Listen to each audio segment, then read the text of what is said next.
Hi friends, welcome to my channel. ನಾನು ಈಗ ತೋರಿಸೋ ರೆಸಿಪಿ ಬೀನ್ಸ್ ಮತ್ತು ಕ್ಯಾರೆಟ್ ಪಲ್ಯ ಹೇಗೆ ಮಾಡೋದು ಅಂತ. ನಾನಿಲ್ಲಿ ಒಂದು 2 ಕ್ಯಾರೆಟ್ನ ಈ ಸಣ್ಣ ಕಟ್ ಮಾಡಿ ಇಟ್ಕೊಂಡಿದ್ದೀನಿ, ದೊಡ್ಡ ಸೈಜಿನ ಕ್ಯಾರೆಟು. ಆಮೇಲೆ ಒಂದು ಸ್ವಲ್ಪ ಬೀನ್ಸ್ನ ಕಟ್ ಮಾಡಿ ಇಟ್ಕೊಂಡಿದ್ದೀನಿ. ಸೊ ನೆಕ್ಸ್ಟ್ ಏನು ಮಾಡೋಣ ಅಂದರೆ, ಒಂದು ಕುಕ್ಕರ್ಗೆ ಅದೆರಡನ್ನೂ ಹಾಕಿಬಿಟ್ಟು ಕೂಗಿಸ್ಕೊಳ್ಳೋಣಂತೆ. ಇದು ಪಲ್ಯ ತುಂಬ ಚೆನ್ನಾಗಿರುತ್ತೆ, ಚಪಾತಿ ಜೊತೆಗೆ ಇಲ್ಲಾಂದರೆ ರೈಸ್ ಜೊತೆಗೆ ಹಂಗೆ ಸೈಡಲ್ಲಿ ನೆಂಚ್ಕೊಂಡು ತಿನ್ನೋಕ್ಕೂ ಚೆನ್ನಾಗಿರುತ್ತೆ.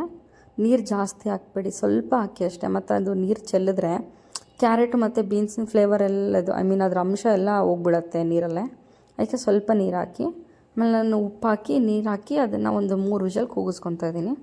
ಉಪ್ಪು ಹಾಕಿದ್ರೆ ಕ್ಯಾರೆಟು ಮತ್ತು ಬೀನ್ಸು ಚೆನ್ನಾಗಿ ಬೇಯುತ್ತೆ. ಸೊ ನೆಕ್ಸ್ಟ್ ಏನು ಮಾಡೋಣ ಅಂದರೆ, ಅದಕ್ಕೆ ಏನೇನು ಐಟಮ್ಸ್ ಬೇಕು ಅಂದರೆ ಈರುಳ್ಳಿ, ಹಸಿಮೆಣಸಿನ್ಕಾಯಿ, ಆಮೇಲೆ ಕರಿಬೇವು, ತುರಿದಿಟ್ಟಿರೋ ತೆಂಗಿನ ತುರಿ. ಸೊ ನೆಕ್ಸ್ಟ್ ಏನಂದರೆ ಸಾಸಿವೆ ಮತ್ತು ಜೀರಿಗೆ. ಆಮೇಲೆ ನಿಮಗೆ ಕಡಲೆಬೇಳೆ ಬೇಕಂದರೆ ಹಾಕ್ಕೊಳ್ಳಿ, ಇಲ್ಲಾಂದರೆ ಬೇಡ, ನಿಮ್ಮ ಚಾಯ್ಸು. ಸೊ ಹಾಕಿದ್ರೆ ಟೇಸ್ಟ್ ಚೆನ್ನಾಗಿರುತ್ತೆ. ನೆಕ್ಸ್ಟ್ ಏನು ಮಾಡೋಣ ಅಂದರೆ, ಒಂದು ಬಾಣಲಿ ಇಡೋಣ. ಬಾಣಲಿಗೆ ಎಣ್ಣೆ ಹಾಕೋಣಂತೆ. ಎಣ್ಣೆ ಕಾದ ನಂತರ ಸಾಸಿವೆ ಮತ್ತು ಜೀರಿಗೆ ಹಾಕಿ. ಈ ಪಲ್ಯ ಹಂಗೆ ತಿನ್ನೋಕ್ಕೂ ತುಂಬ ಚೆನ್ನಾಗಿರುತ್ತೆ, ಸೈಡ್ಸ್ ಯಾವ್ದಾದ್ರು ಅನ್ನ ಸಾಂಬಾರು ಜೊತೆಗೆ ಸಖತ್ತಾಗಿರುತ್ತೆ ಟೇಸ್ಟು.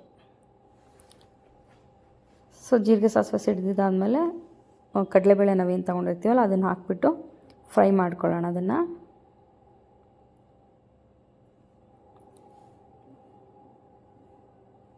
ಆಮೇಲೆ ಈರುಳ್ಳಿ ಹಾಕಿ, ನೆಕ್ಸ್ಟ್ ಕರಿಬೇವು. ಅದು ಫಸ್ಟು ಕಡಲೆಬೇಳೆ ಫ್ರೈ ಆಗಲಿ, ಅದಾದಮೇಲೆ ಈರುಳ್ಳಿ ಮತ್ತು ಕರಿಬೇವು ಹಾಕೋಣಂತೆ.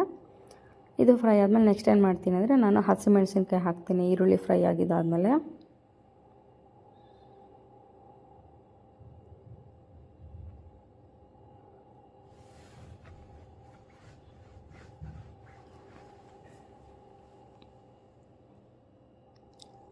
ಸೊ ನೀಟಾಗಿ ಈರುಳ್ಳಿ ಹಸಿಮೆಣಸಿನ್ಕಾಯಿ ಎಲ್ಲದನ್ನು ಫ್ರೈ ಮಾಡ್ಕೊಳ್ಳೋಣ.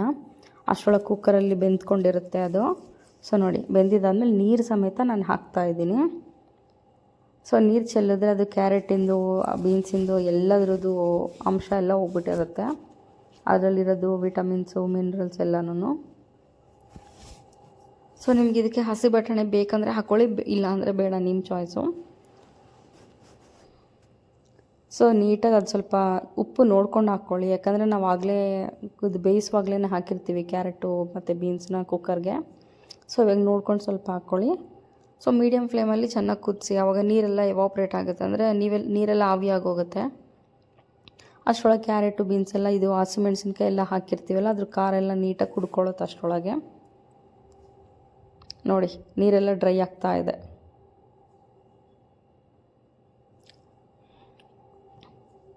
ಫುಲ್ಲು ಡ್ರೈ ಆಯ್ತು. ಅದಕ್ಕೆ ನಾವು ಕುಕ್ಕರಲ್ಲಿ ಕೂಗಿಸ್ಕೊಳ್ಳುವಾಗಲೇ ನೀರನ್ನ ಸ್ವಲ್ಪ ಕಡಿಮೆ ಹಾಕ್ಕೊಳ್ಳಿ, ಅವಾಗ ತುಂಬ ಹೊತ್ತು ಟೈಮ್ ಹಿಡಿಯೋದಿಲ್ಲ ಆ ಪಲ್ಯ ಆಗೋದಕ್ಕೆ. ಸೊ ಲಾಸ್ಟಲ್ಲಿ ನಾನು ಏನು ಮಾಡ್ತೀನಿ ಅಂದರೆ, ತೆಂಗಿನ ತುರಿ ಹಾಕ್ತೀನಿ. ಈ ತೆಂಗಿನ ತುರಿ ಹಾಕಿದ್ರೇ ಒಳ್ಳೆ ಟೇಸ್ಟ್ ಕೊಡೋದು.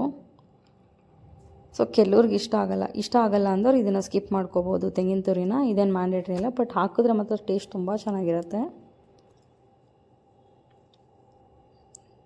ಕೊತ್ತಂಬರಿ ಸೊಪ್ಪು ಬೇಕಂದರೆ ಹಾಕ್ಕೊಳ್ಳಿ, ಇಲ್ಲಾಂದರೆ ಬೇಡ. ನಾನಿಲ್ಲಿ ಕೊತ್ತಂಬರಿ ಸೊಪ್ಪು ಹಾಕ್ತಾಯಿಲ್ಲ. ನೋಡಿ, ಇಷ್ಟೇ ಪಲ್ಯ.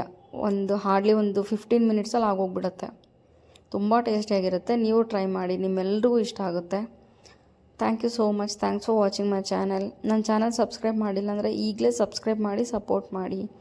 ಈ ಪಲ್ಯ ಏನೇನಕ್ಕೆ ಯೂಸ್ ಆಗುತ್ತೆ ಅಂದರೆ, ಚಪಾತಿಗೆ, ಆಮೇಲೆ ಅನ್ನ ಸಾಂಬಾರಿಗೆ ಸೈಡ್ಸ್ ಆಗಿ ಮಾಡಿದ್ರೂ ಕೂಡ ಹಂಗೆ ತಿನ್ನೋಕ್ಕೂ ತುಂಬ ಚೆನ್ನಾಗಿರುತ್ತೆ ಟೇಸ್ಟು. ಟ್ರೈ ಮಾಡಿ. ಆಮೇಲೆ ಯಾರಾದರೂ ಡಯಟ್ ಮಾಡ್ತಿದ್ದೀರಾ ಅಂದರೂ ಕೂಡ ಅವ್ರಿಗೂ ಇದು ಬೆಸ್ಟ್ ಇರುತ್ತೆ ನೋಡಿ. Thank you so much. Thanks for watching my channel. ಈಗಲೇ ಸಬ್ಸ್ಕ್ರೈಬ್ ಮಾಡಿ ನನ್ನ ಚಾನಲ್ನ. Thank you.